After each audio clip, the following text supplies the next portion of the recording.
मैं इन बच्चों को कहता हूं, बच्चों आओ हम देश के लिए साथ मिलकर के आगे बढ़ें, कुछ नया सीखें, गलतियों से भी सीखें, अपने सपनों को लेकर के चल पड़े। देश बहुत आगे बढ़ रहा है, आगे बढ़ने वाला है और आपका भी आगे बढ़ना निश्चित हो, यही मेरा सपना है। मैं आपके लिए जीता हूं, आपके उज्जवल भविष्य के लिए करता हूं।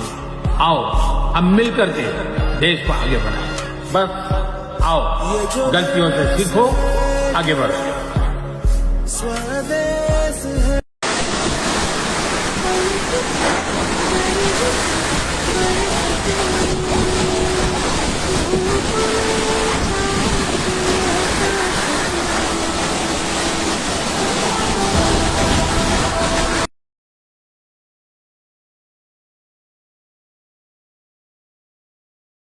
माँ से है माटी, माँ से है माथा, माथे पे माटी सजा के चले, माए चलती रहे बेखौफ हवाएं, लहरा के झूमे तिरंगा, आजाद रहे आबाद रहे तू।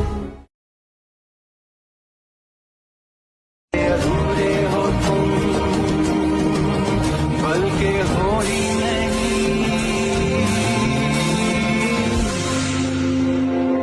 झूठ की जमीन पर फरेब के सारे घर, इनमें रहने वाले तुमको सफेद दिल पर जिम्मा है ये कुदरत का या खता तुम्हारा। आना की मुश्किल है सफर पर सुनो मुसाफिर, हो कहीं अगर दुर्गा तो मंजिल आए ही ना फिर, कदम कदम मिलाए जा, गगन गगन झुकाए जा, रख हौसला कर फैसला, तुझे वक्त बदलना है।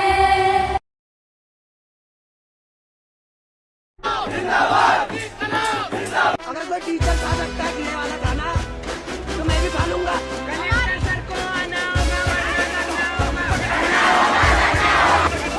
दो बात करके बेटा दोगे तुम, बना दे तो तुम। स्कूल और यहाँ पे एक भी टीचर है, सेकंड ग्रेड के एक भी टीचर नहीं है और फर्स्ट ग्रेड है उनके अंदर 2 टीचर पढ़ते, तो इनसे हमारी मांग है सेकंड ग्रेड, फर्स्ट ग्रेड और थर्ड ग्रेड L1 L2 सभी के टीचर लगाए, और 10 बजे तक कोई नहीं आया तो हम रोड ब्लॉक करेंगे। जब हमारे इधर कोई भी बाहर से आदमी आता है देखने के लिए तो तुरंत पानी चालू कर दिया जाता है, वॉशरूम चालू कर दिया जाता है, सब कुछ फैसिलिटी अच्छी कर दी जाती है सिर्फ दिखावा के लिए, और जैसे ही वो जाते हैं फिर वापस सब बंद कर दिया जाता है। जो 4 पंखों के लिए चिल्ला रहे हैं, बैठ से अगर हम आपको सम्मान दे रहे तो हमें सम्मान, भले हम बच्चे हैं लेकिन हमें सम्मान मिले। अंकल आप भी मारेंगे ये प्रोटेस्ट में? हम लोग प्रोटेस्ट कर रहे हैं क्योंकि जंतर मंतर में भी तो मार रहे हैं। और किताबों का ज्ञान नहीं है हमारे पास, जो बोल रहे हैं वो जीवन से जुड़ा हुआ है। आत्मा रो पड़ी सन, समझ रहे? जब हम उस लाइन को पढ़ते हैं कि पीपल ऑफ इंडिया, हम भारत के लोग भारत को संपन्न प्रभु संपन्न समाजवादी धर्मनिरपेक्ष लोकतांत्रिक राज्य बनाने के लिए तथा उसके समस्त नागरिकों को सामाजिक, आर्थिक और राजनीतिक न्याय, विचार, अभिव्यक्ति, विश्वास, धर्म और उपासना की स्वतंत्रता, प्रतिष्ठा और अवसरों की समानता प्राप्त कराने के लिए तथा उन सब में व्यक्ति की गरिमा, राष्ट्र की एकता और अखंडता को सुनिश्चित करने वाली बंधुता को बढ़ाने के लिए दृढ़ संकल्प होकर 26 नवंबर 1949 को अंकित अधिनियम और आत्मसमर्पित करते हैं। फिर इतनी बड़ी आबादी आज भी अमान्य जीवन कैसे जी रही? सभी की तो बात करी गई थी, सभी की भलाई की बात कही थी, शिक्षा में, राजनीति में, सामाजिक स्तर पे, धार्मिक स्तर पे, किसी भी स्तर पे किसी को नहीं छोड़ा गया। फिर भारत की आज शक्ल देखो, बड़ी आबादी नरक की जीवन जी रही है। सर इस दुनिया विश्व के पटल पे दौड़ती अर्थव्यवस्था है भारत, चमकता सितारा है, लेकिन उसके विपरीत बड़ी कंडीशन खराब।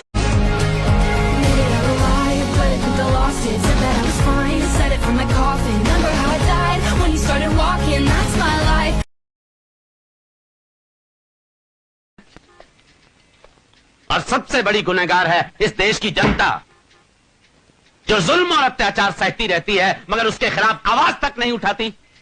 80 करोड़ की आबादी वाली जनता मुश्किल से कुछ लाख गुंडों से दबी पड़ी है। उठो, अपनी आवाज, अपनी ताकत, अपनी तादाद को देखो, अपनी गिनती को देखो और मुट्ठी भर गुंडों को देखो जो तुम्हारी आवाज और तुम्हारी इज्जत को अपने पांव तले कुचल रहे हैं। जागृत हो जाओ, ना समझोगे तो मिट जाओगे हिंदुस्तान वालों। तुम्हारी दास्तां तक भी ना होगी दास्तानों में।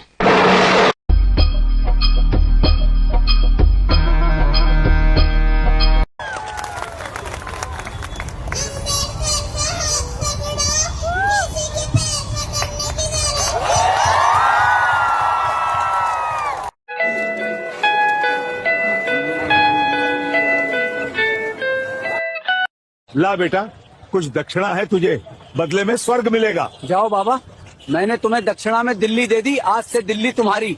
दिल्ली क्या तेरी है जो तू मुझे दे रहा है? साले, तो स्वर्ग क्या तेरे बाप ने ले रखा है जो तू सबको बांट रहा है?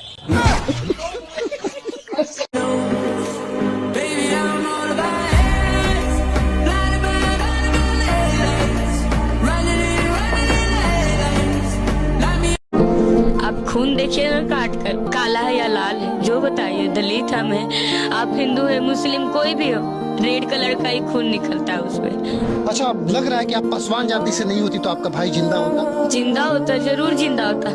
जब दलित समाज ही तो पूछ कर मारा है। दलित नहीं रहते तो मेरा भाई अब तक जिंदा रहता, मेरे पास ही रहता। अपना भाई को इंसाफ दिला कर हम रोड पे उतर चुके अपना भाई को इंसाफ दिलाने के लिए। ऐसे दरिंदे पुजारियों से नफरत है, घिन आ रही है। खुद को भगवान का पुजारी बताते और काम राक्षसों वाला करते।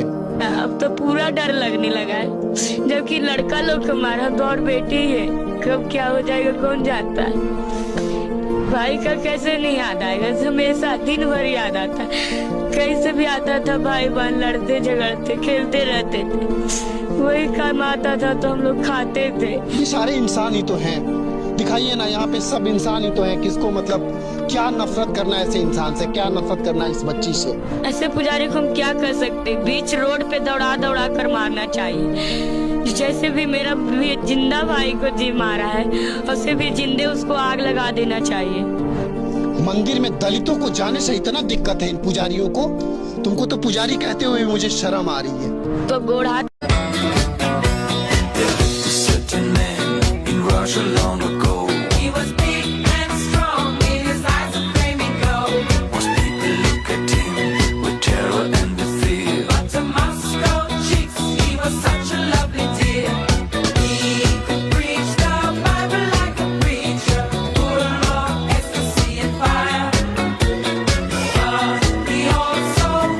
जो है इनके पास फटा हुआ गमछा है। मैं कपड़ों पर ज्यादा ध्यान इसलिए नहीं देता क्योंकि मैंने किताबों पर इन्वेस्ट किया है। मेरा किताब हथियार है। 10 लाख रुपए की मैंने किताबें खरीद डाली हैं। चाहता तो मैं अपने लिए गाड़ी खरीद लेता, फोन खरीद लेता, हालांकि मैंने खरीदा भी अभी 17, लेकिन मैं फोकस करता हूं कि अपनी वेशभूषा ना सुधारूं, अपनी एजुकेशन सुधार लूं, किताबें खरीद लूं, क्योंकि कपड़े तो एक बार को फट जाएंगे लेकिन एजुकेशन हमारे पास हमेशा रहेगी और हम चाहेंगे तो एजुकेशन के बल पर और कपड़े खरीद लेंगे। जा तू थोड़ी घबरा जा, मेरी आदत न आ जा, तू दे दी।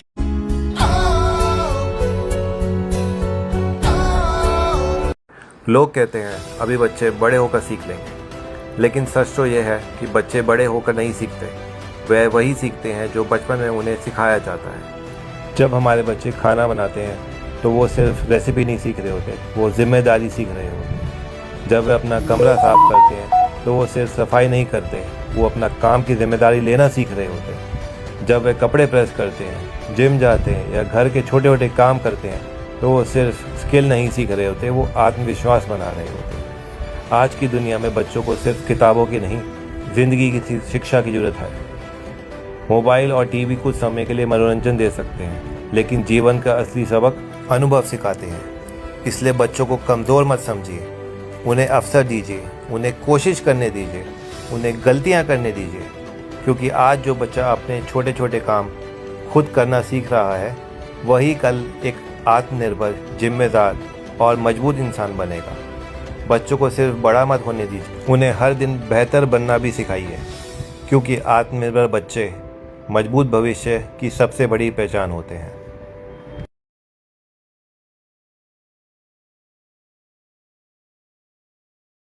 तुम पढ़ोगे नहीं तो तुम्हें पता कैसे चलेगा कि किसने अधिकार दिया है और किसने अधिकार छीना है। वाह भाई वाह।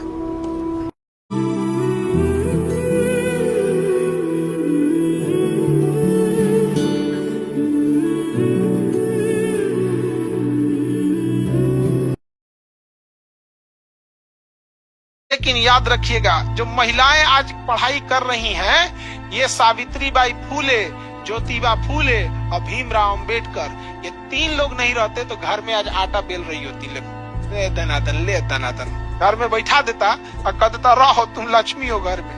समझा गया? आज जो आप पढ़ाई कर ले रही हैं, सावित्रीबाई फूले, ज्योतिबा फूले और भीमराव अंबेडकर, इन तीनों लोग का देन है। विजय थालापति ने सैल्यूट करने पर मजबूर कर दिया भाई। देखो कल हैदराबाद में 3 नीट की स्टूडेंट सिर्फ 2 मिनट ही एग्जाम सेंटर पर लेट पहुंची थी तो उनको एग्जाम सेंटर पर घुसने नहीं दिया गया। उन्होंने रो रो कर बुरा हाल कर दिया। उनके माँ बाप ने पुलिस वालों के पैर तक पकड़े लेकिन दरवाजे नहीं खोले गए। लेकिन तमिलनाडु में जब एक बच्चा गलती से दूसरे एग्जाम सेंटर पर पहुंच गया और उसके पास खुद की कोई बाइक या गाड़ी भी नहीं थी जिससे वो अपने एग्जाम सेंटर पर टाइम से पहुंच पाए, तो तमिलनाडु की पुलिस ने क्विक एक्शन लिया और खुद की गाड़ी में उस बच्चे को बैठाया और डेडलाइन से पहले उसको एग्जाम सेंटर पर भी पहुंचाया और उसको पेपर भी सक्सेसफुली दिलवा दिया। और जब इस तमिलनाडु की दरियादिली के बारे में विजय थालापति से पूछा गया तो थालापति ने कहा, मेरी पुलिस बच्चों पे डंडे चलाने के लिए नहीं है, वो बच्चों की मदद करने के लिए है। मैंने उनको साफ साफ बोला है जिस बच्चे की जितनी मदद हो सके उतनी मदद करनी है। क्या दोस्तों हर एक राज्य में ऐसी पुलिस हो जाए तो बच्चों का भला नहीं हो जाए? आपकी तमिलनाडु के सीएम और उनकी पुलिस के बारे में क्या राय है, कमेंट करके जरूर बताना।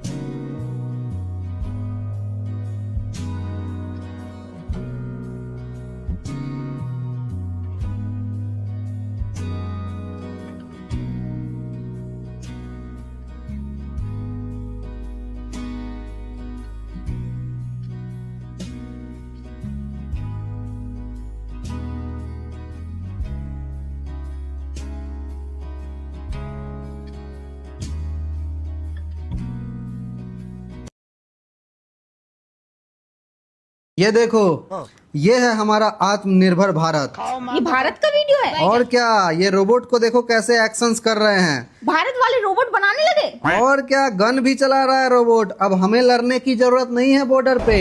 अब रोबोट को खड़ा कर देंगे, सारे रोबोट एक लाइन से खड़ा होकर दुश्मन से अकेले ही लड़ लेंगे। हमें जरूरत ही नहीं है जाने का। सही है यार, भारत तो बहुत विकास कर रहा है। बहुत। ये देखो ना, ऊपर ड्रोन जैसा जो तलवार चल रहा है, कौन सी तकनीक है ये? पता नहीं, मुझे लग रहा है कि मोदी जी का आत्मनिर्भर भारत। मोदी जी का देखो कितना टेक्निक है ये। तकनीक नहीं, टेक्निक। मुझे लग रहा है वो है जादू। जादू पूरा देखो ना, जादू ही लग रहा है, जबकि ये टेक्निक है। ये होता है आत्मनिर्भर भारत का टेक्निक। मतलब मोदी जी इशारा करेंगे ऐसे करके और सारे तलवार जाकर दुश्मन को लग जाएंगे और सीना चीर देंगे। सबसे पहले तो चाइना बॉर्डर पे रखेंगे ऐसे रोबोट को हम, और चाइना से लड़ेंगे। एक बार ऐसे खाली हाथ घुमा देंगे, सारा तलवार जाके चाइनीज सिपाही जब होते हैं उसको। हम बहुत आगे हो चुके हैं, विश्व गुरु बन चुके हैं हम। और एक वीडियो दिखाऊं तुम्हें चाइना का, कि चाइना वाले क्या कर रहे हैं। दिखा। ये देखो, ये है चाइना का वीडियो। गोबर में लौट रहे हैं, गौमूत्र पी रहे हैं। ये बनेंगे विश्व गुरु। ये चूतियों को देखो, ये कैसे, ये देखो ये बंदर ये बनेंगे विश्व गुरु। पर चाइना वाले तो नास्तिक है ना, वो तो भगवान को मानते ही नहीं है। हाँ, ये गाय का मूत्र क्यों पी रहे हैं फिर? गाय को मानता होगा। गाय को तो हम भारत वाले मानते हैं। संतोष पागल नहीं। हाँ, हम मानते हैं। तू चूतिया बना रहा है ना मुझको। जो पहले वीडियो दिखाया था वो चाइना का है, ये है भारत का, ये है विश्व गुरु देश का वीडियो। नहीं, ये वाला तो है चाइना का। पहले वाला वीडियो था हमारा विश्व गुरु देश। नहीं, यही है अंधभक्तों का वीडियो। देखो अंधभक्त गोबर खा रहा है। गोबर में लेट रहा है, खा नहीं रहा है। खा रहा है और गाय का वो पी रहा है। ये चाइना का वीडियो है। चाइना में ये सब चीजें हो रही है। तू अंधभक्त है ना, गोबर खाता है ना।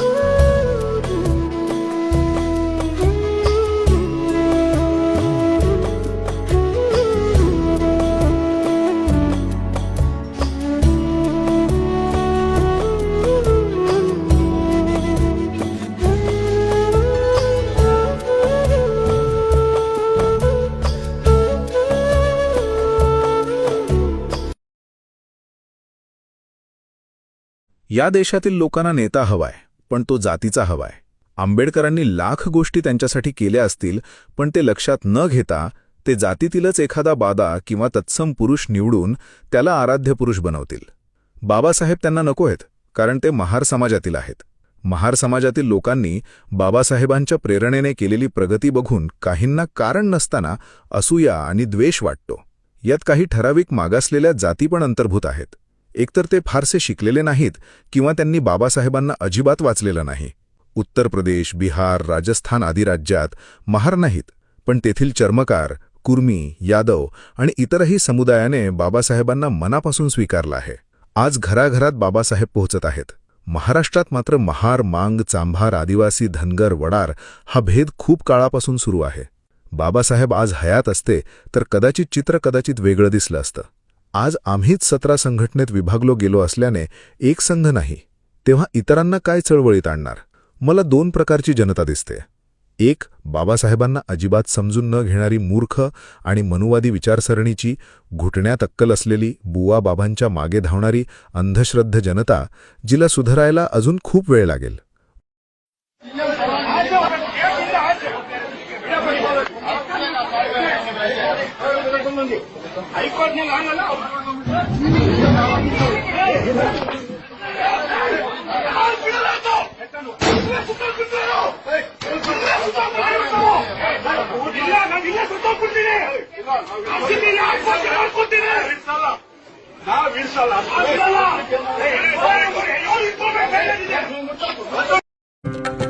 देश मेरा रंगरेज ये बाबू, काट काट यहाँ गट्टा जादू. देश मेरा रंगरेज ये बाबू. आजा मैं आजा सीने लाजा, हाय सजन मैनू लुट ले गया है, हाय सजन मैनू लुट ले गया, प्यासे लगा. चाइना के 5 साल के बच्चे लाइफ स्किल सीख रहे हैं और हमारे बच्चे सिर्फ स्क्रीन में घुसे हुए हैं. ये डिफरेंस देख के आप शॉक हो जाओगे. चाइना में 5 साल तक के छोटे बच्चे स्टिच करना सीख रहे हैं, एम्ब्रॉयडरी कर रहे हैं, सब्जी काटने से खाना बनाने तक सब कुछ खुद कर रहे हैं. इतना ही नहीं, वो ब्रिक्स और सीमेंट के बारे में भी सीख रहे हैं. कंस्ट्रक्शन समझ रहे हैं बिल्कुल टीचर के सुपरविजन में. यहाँ तक कि उनके गेम्स, उनके स्पोर्ट्स सब कुछ दिखाता है कि चाइना अपनी नेक्स्ट जनरेशन को चैंपियन बनाने की तैयारी कर रहा है. और हमारे बच्चे सैडली घंटों तक स्क्रीन के सामने बैठ के कार्टून देख रहे हैं, यूट्यूब स्क्रॉल कर रहे हैं. ना ही कोई लाइफ स्किल, ना ही कोई प्रैक्टिकल नॉलेज. सोचिए, जैसा हम उनको आज रेज करेंगे, कल वो वैसा ही बनेंगे. तो टाइम आ गया है कि हम अपनी पेरेंटिंग रीथिंक करें और बच्चों को लाइफ स्किल सिखाना शुरू करें. छोटे छोटे काम जैसे कुकिंग, घर के काम, प्रॉब्लम सॉल्विंग, बच्चों को स्क्रीन से हटा के स्किल सिखाना शुरू करें. और ऐसे ही पेरेंटिंग टिप्स के लिए आज ही फॉलो करें. काय लिहिलंय? मी कलेक्टर होणारच 21व्या वर्षी. हे तू घराबाहेर का लिहिलंय? कारण हे होणारच आहे. होणारच है. Well today I am travelling to Charanwadi in Kolhapur 10 साल के तन्मय से मिलने के लिए. पप्पा काय करतात? रिसॉर्टवर काम. सकाळी 4 वाजता उठून कंटिन्यू उठून अभ्यास करायला लागतो. ठेवायला कधीच लागत. कल जायचं आहे. चला जा रे तन्मय की स्कूल. तुला जर आयुष्यात गोष्ट विकत घ्यायची असेल तर ती काय असणार? पप्पा ज्या रिसॉर्टवर काम करतात ते रिसॉर्ट. ते रिसॉर्टच घेणार. ते रिसॉर्ट विकत घेतल्यावर पप्पांना त्याचा मालक बनवणार. चांगला IAS ऑफिसर कोण असतो? आपल्याला स्वतःला जे मिळत नाही ते गरीब परिस्थिती असणाऱ्या मुलांना मिळवून देतो. या गावामध्ये जर तुला काही सुविधा आणायच्या असतील तर काय? चांगलं शिक्षण, technology. And then I met Sandeep and Shruti, two amazing teachers who have shaped Tanmay from the beginning. त्याला काय लँग्वेज वगैरे येते? हा, जापनीज येतं. आजी मी वाचते. वाताशी नो नामाय तन्मय देश. वाताशी नो हा नो नामाय. कितीपर्यंत पाडायचं सांग मला? 99. मग तू कुठला पण आन्सर देऊ शकतो. कोणताही तुम्ही विचारू शकता सध्या. त्या पायऱ्या शिकण्यासाठी तुम्हाला वाटतं काय काय गोष्टींचा हेल्प होऊ शकतं? मला सध्या आता तर ChatGPTचा उपयोग होणारच होणार आहे. त्याचं टाइम टेबल, शेड्यूल बनवणे. ते येऊ का शकलं नाही आपल्याकडे सगळं? माहितीच नव्हतं ना त्याला. हा चारणवाडीच्या पलीकडचं जग आम्हाला माहिती नाही. ये स्कूल बहुत कुछ डिजर्व करती है. We planned a super precious surprise that will help Tanmay and his school for years to come.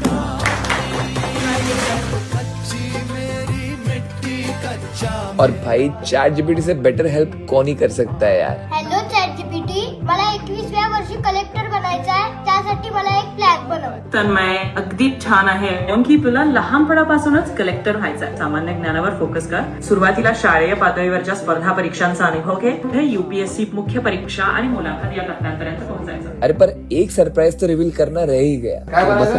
Collector. बनल्यावर तो कसा वाटेल? मस्त वाटतं. मस्त वाटेल ना. बघा असं वाटेल. सेम असेल ना. हा तोच आहे. तोच आहे. मस्त आहे ना. व्हाईट गाडी त्याचाच चेहरा आहे तो 21 वर्षांचा. चिकटपट्टी लावा. चिकटपट्टी आहे ना sir. With the help of ChatGPT, teachers and his passionate parents, Tanmay isn't just writing IAS on his door, he's telling his future where to find him. और वो सपनों का रिसोर्ट तेरा होके ही रहेगा.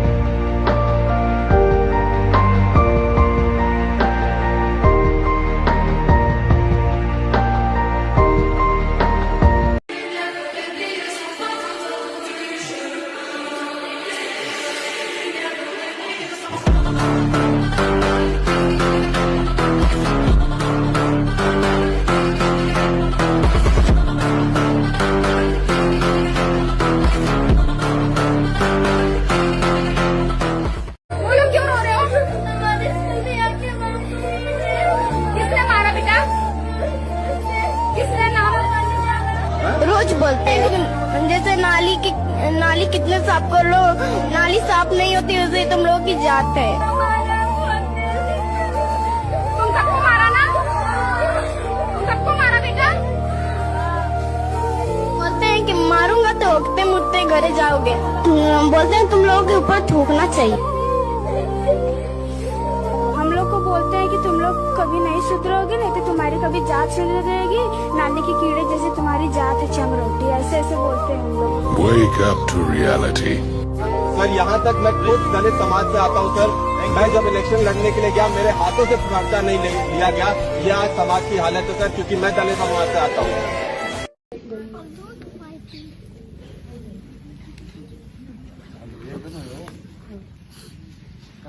ईश्वर की मूर्ति बनाने वाला एक दिन ईश्वर से कहता है, हे ईश्वर, तू भी कलाकार है, मैं भी कलाकार हूँ.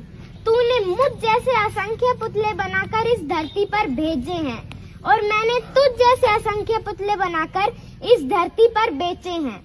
लेकिन उस वक्त शर्म आती है जब तेरे बनाए हुए पुतले आपस में लड़ाई करते हैं और मेरे बनाए हुए पुतलों के आगे शीश झुकाते हैं.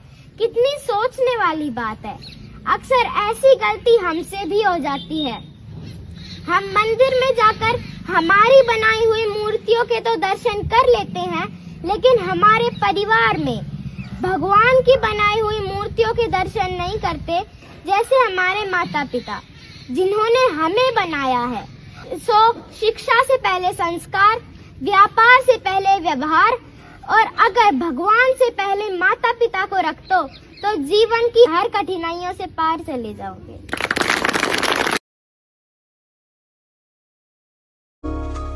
क्या पता हम ये है कहानियां हैं, कहानी में हम पम पररररम. कभी कभी जो ये आधी लगती है आधी लिख दे तू, आधी रह जाने दे, जाने दे. जिंदगी है जैसे बारिशों का पानी, आधी भर ले तू, आधी बह जाने दे, जाने दे. हम समंदर का एक खतरा है यार, समंदर है हम. हम गए थे, मतलब घर बन रहा था हमारा. वहाँ पे हम गए, टिंकू सिंह ने हमें पकड़ के बोला चल झाड़ी में लेकर चलेंगे तुमको, अभी तुम्हारा मतलब कर देंगे हमारा. मेरी मम्मी बचाने गए, इसको मार के उसका हाथ पैर तोड़ दिया. वो गोंडा में भर्ती है. कह रहा इतना बुरा मारा मेरी मम्मी को कि वो देख के रोवाई आती है हमें. बेहोश हो गई, वो पेट पे इतना लात मारा, क्या कहूँ मैं. बुढ़ापे में उनकी हड्डियां तोड़ दी, कभी खुश नहीं रहेगा वो. अलार्म अभी बजा नहीं। किसान अभी मरा नहीं। अभी ये ब्रिज गिरा नहीं।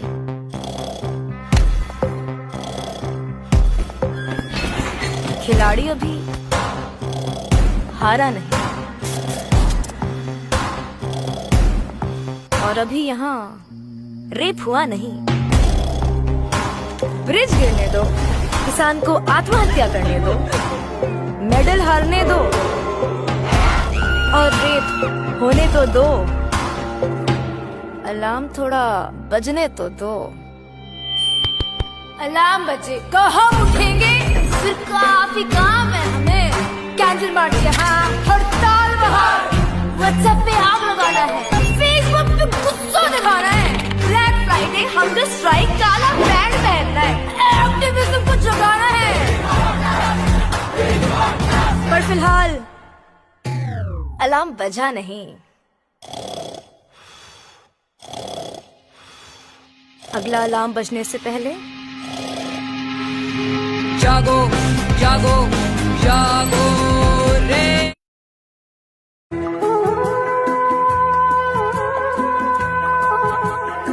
प्यासी प्यासी मर जाऊंगी, ऐसे मुझे ऐसे तड़पाना।